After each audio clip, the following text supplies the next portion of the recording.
আরে বাবা, হঠাৎ এত বৃষ্টি? সকালবেলা রোদ ছিল, ছাতা আনিনি। আজকে বাড়ি পৌঁছাতে পৌঁছাতে আমরা মাছ হয়ে যাব।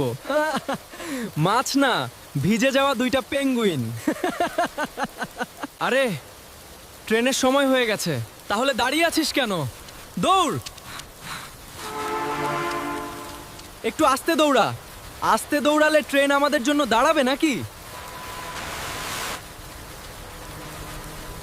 আরে আরে, আমার মুখে পুরো পুকুর ঢুকিয়ে দিলি।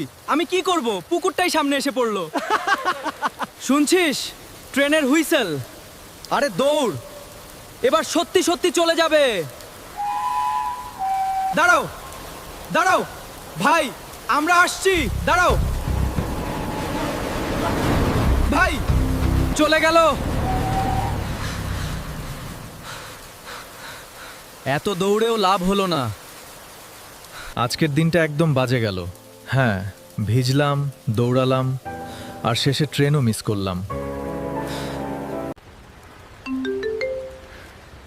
এবার আবার কি হলো? আরে, আমার দাদা মেসেজ করেছে। উফ, অবশেষে শুকনো জায়গা।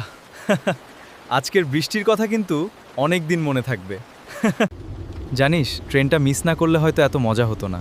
একদম, কিছু কিছু ভুল সময়ই পরে সবচেয়ে সুন্দর স্মৃতি হয়ে যায়। আবার কাল বেরোবি? ছাতা নিয়ে বেরোবো।